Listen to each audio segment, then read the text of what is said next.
Hello and welcome to this week's Gold and Silver Club weekly commodities review presented by myself, Phil and Nik Kelsey at the Gold and Silver Club. Today we will be reviewing the latest developments in the commodities markets. We'll be analysing the week's performance.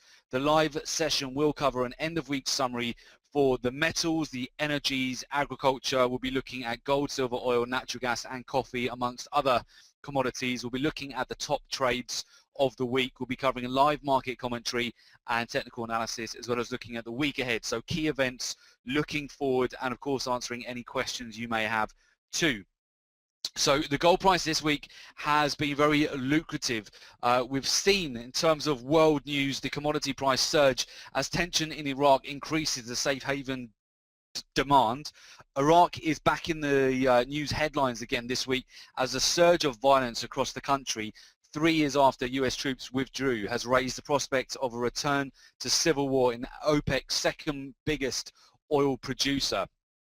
This week the militants seized major cities in Iraq along with the town of Baiji, home to Iraq's largest oil refinery that has a capacity of producing 310,000 barrels of crude oil a day. In total, Iraq's combined oil output was 3.3 million barrels a day last month, making it the second biggest producer in the Organization of Petroleum Exporting Countries, OPEC, after Saudi Arabia. So as 17% of the country's oil reserves are located in the areas threatened by the militants, the escalating violence has raised concerns of a possible supply disruptions in the region, driving crude oil prices to 9-month highs just today.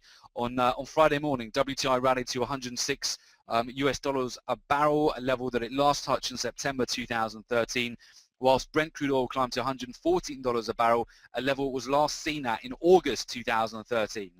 In other commodity markets, gold price soared to a 3-week high as risk factors in Iraq boosted demand for the precious metal as a safe haven, and reports on Friday indicated Iraq's government has requested assistance from the US to carry out strategic airstrikes against the insurgents. So if the tension continues to intensify and the US is forced to intervene, this is likely to push gold and oil prices moving higher into next week.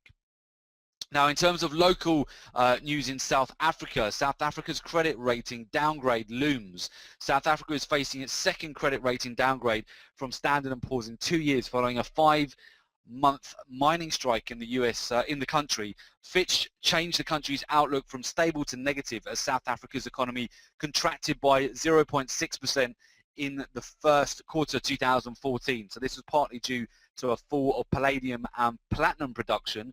On Wednesday, palladium prices hit a 13-year high of $862 an ounce. Last time palladium traded at this level was in March 2001, whilst platinum prices hit a 3-month high of $1,484 an ounce. So the huge spike in prices was driven by concerns that the mining strike in the world's second largest producer could worsen. Currently, global palladium inventories have enough stock to meet a maximum of 16 weeks demand, which have helped propel prices from $689 to $862 an ounce within just the last 5 months. So it's up 25% so far this year, whilst platinum has gained 13% during the same period. So on Thursday, it was announced workers' unions and mining companies were close to agreeing a wage deal which raised the prospect of an end to the strike. This news triggered an immediate sell-off in palladium and platinum markets, presenting commodity traders with multiple profitable trading opportunities to go short as well as long, which we'll show you in our top trades of the week, which we'll highlight very shortly. Before doing so, I'm Phil Carr, professional trader, trainer and speaker. I'm the co-founder and director of the Gold and Silver Club. I specialize in teaching people how to make money from trading the most lucrative financial markets in the world. So gold, silver, oil, natural gas, agricultural commodities. I've trained thousands of individuals to become independent traders and successfully manage their own investment portfolio. And I'm responsible for the research and development of the Gold and Silver Club's trademark strategies that have a proven track record of generating returns for traders. Also a regular contributor to a number of financial publications, speak at numerous trading seminars, webinars and workshops. Joining me in running the Gold and Silver Club is Nik Kelsey, professional trader, investment analyst and speaker. Nik began his career within private wealth management in 2002 before making the transition into proprietary trading, and prior to co-founding the Gold and Silver Club spent over 5 years coaching professional fund managers and traders internationally for some of the world's top tier hedge funds and investment banks. Through his first-hand relationship with some of the world's most successful traders, discovered the formula, mindset and tools that can give any individual the definitive edge to trade in any economy, and also regularly writes for a number of global business and financial publications who appeared frequently on financial TV. So that's just a bit of background on the Gold and Silver Club, guys. So now we'll take a look at the price of gold at the moment. So we're currently trading at $1,273 per ounce. We'll look at the technicals very shortly. Prior to doing that, we'll just take a look at the top trades of the week using the Gold and Silver Club signature trading strategies. So the following are the top trades. First of all, on Tuesday this week, we had a great buy opportunity for a breakout on platinum. We had a lovely move of a 270-point breakout. The risk on that trade was 90 points, $900 risk for each lot traded for a profit of 270 points, so $2,700 for each lot traded for a lovely 3-to-1. On wheat this week and earlier on the week as well, on Tuesday we triggered for a sell short. On wheat, had a lovely move on that. Risk on that was 90 points, $900 risk for each lot traded for a profit of 190 points, so $1,900 US dollars for each lot traded for a 2-to-1. And the real big mover this week has been Brent crude oil. Had a lovely breakout on this market yesterday, had a 300-point move. Risk on that was 70 points for each lot traded for $700 US dollars, risk for a profit of $300. So 300 points. Each lot traded was 3,000 US dollars profit for a 3-to-1 on Brent crude oil. So some lovely top trades, and also an opportunity again to sell short platinum after the big move. We then got a complete retracement. The risk on the trade, 70 points there for a profit of 220 points, so 2,200 US dollars for each lot traded. Okay, so with that, we'll go over to some live market technical analysis, and we'll take a look at how the markets are looking at the moment, okay? So first of all, we'll just bring it out and we'll have a look at a bird's eye view, and we can see which markets are in play at the moment. So first of all, I want to take you over to the futures contract at the moment for WTI crude oil, light sweet crude oil. We've had a lovely move on this yesterday, huge surge up in price. We've come up even further, in fact, today, and you can see we've broken out to in the region of about 300 points since yesterday's breakout. Now today, what I would keep an eye out, we've got a big inverse hammer on the daily time frame, and we could well see a retracement and see the market just come back down again in order to take out some of the profits here. We'll see how the Iraq tensions, if they calm down over the weekend. We may see, if things do escalate over the weekend, a gap up in price on oil on the Sunday open, so I would be careful of that. But at the moment on the daily, we produced a nice gravestone doji on the daily, and we'll see whether we get a sell-off and a retracement back to the lows here, coming all the way back to the initial breakout that we had just yesterday on WTI. On Brent crude oil, if you just on the futures contract, but if you actually go out to the historical chart, you'll see we've come up to a major level of resistance here at the 114 level, and also we've got an upward trending trend channel where the market has just found resistance actually today. Huge spike here on Brent crude oil, even more so than WTI since yesterday's breakout. In fact, we've moved here in the region 450-point move in just over 24 hours. So you can see, obviously, we are getting some profit taking at the moment around these levels, and we may get a bit of a retracement as we go into next week. It really does depend on whether we see any escalations within Iraq over the weekend, or whether things calm down into next week. We've also got the FOMC announcement next Wednesday, which is certainly likely to cause more volatility on the markets. Natural gas, similar situation. We've been in a nice upward trending channel on nat gas throughout really the last 3 weeks or so. Came up to the top of that resistance channel, which just show you here. We've come up to the top of that resistance channel, starting to get a little bit of a sell-off at the moment. Got a nice upward trending channel. Again, as we go into next week, I'm very curious to see whether we'll get some sell short opportunities to take us back to the lows of this week as well. So we'll be keeping an eye out for that on the energies, whether we will get some profit taking and a retracement as we go into next week.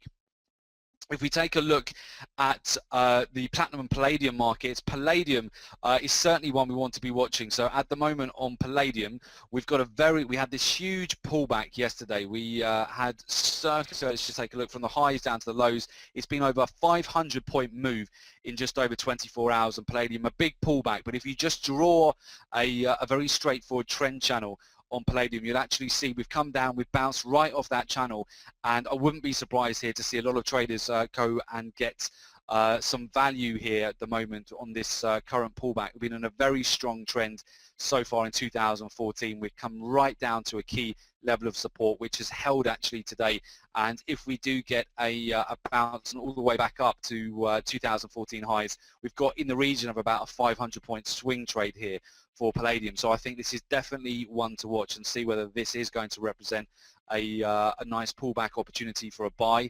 If we look at the platinum market as well, platinum has come back, had a nice pullback as well. You can see a nice little trend channel where the market has found a bounce just today. This was the move that we got last week, or earlier on this week, which started towards the end of last week. Nice bounce off this trend line, got a really decent move to the upside over a 280-point trade. We've then come back and retraced, and we're sitting right at the low of this trend channel at the moment. So similar to palladium, we want to see whether platinum is going to get a bit of a bounce off this trend channel and start representing an opportunity to get in long at these levels.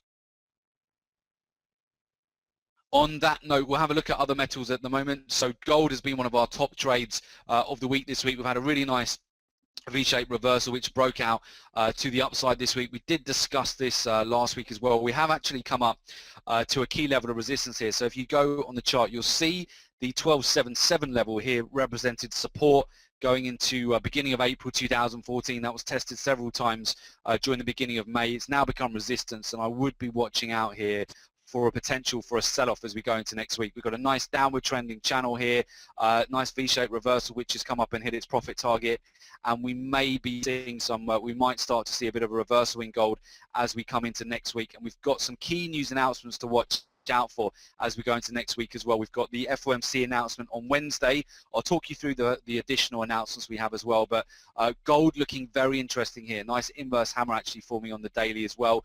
I would keep an eye on gold here and see whether we're either going to get a breakout from this 1277 level or a reversal and a move back down within the overall downward trend on gold. Silver also a very interesting one. Silver, in fact, if you want to just zoom out, you go out just very simply to the last 3 years of silver, you can see we're actually testing the upper end of this trend channel. So you've got a very key level of resistance, very key trend line. We've just come up, tested the 1957 level today. So this is an event area. We would expect here either a breakout from this trend channel, or we're going to get a reversal. We're going to come down and take out the 18 level and take out really some key levels of support here. So silver looking very interesting indeed. So I think you'll agree the metals are definitely in play at the moment, and the other market which has been very lucrative over the last week is copper.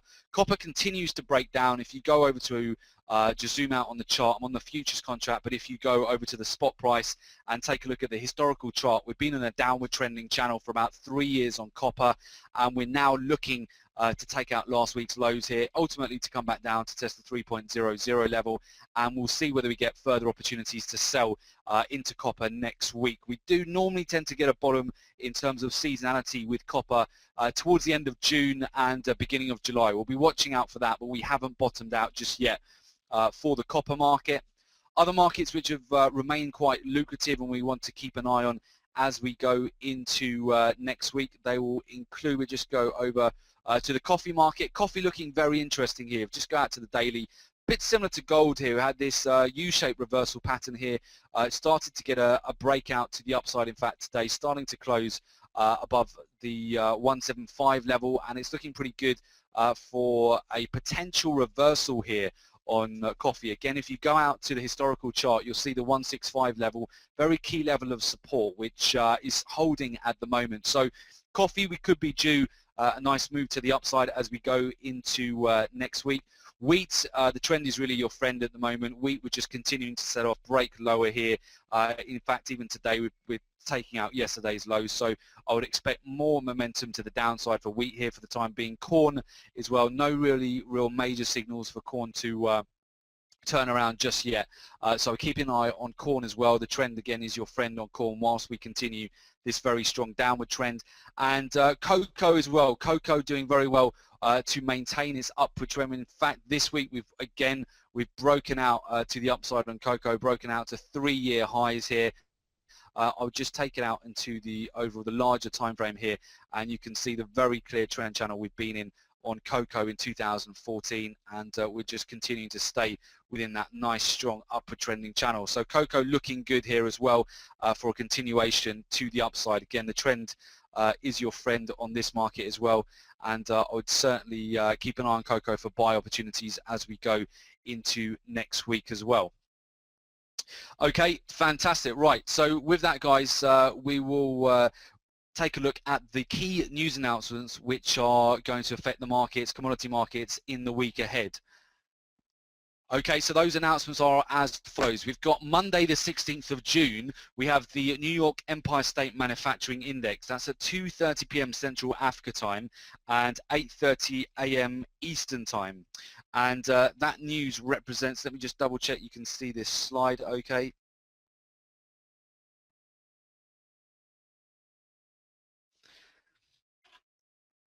Okay, perfect.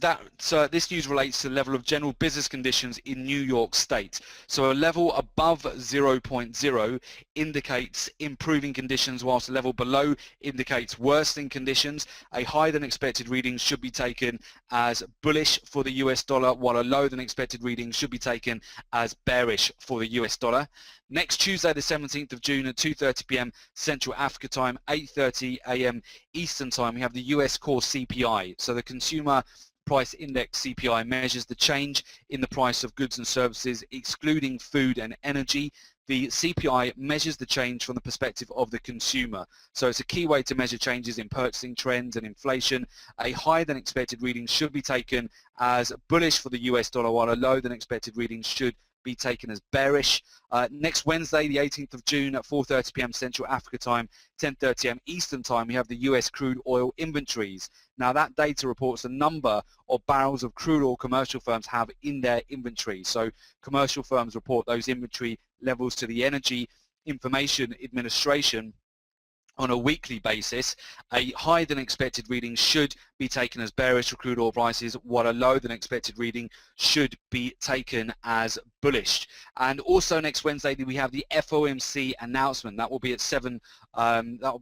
at roughly 8 p.m. Central Africa time, and you will get the initial statement at 8 p.m. and then 8:30 p.m. you will have the questions and answers from Janet Yellen, and that will be a very high impact news announcement for the commodities. And towards the end of next week, on Thursday, the 19th of June at 2:30 p.m. Central Africa time, 8:30 a.m. Eastern time, we have the US initial jobless claims. That data reports the number of individuals who filed for unemployment insurance for the first time during the past week.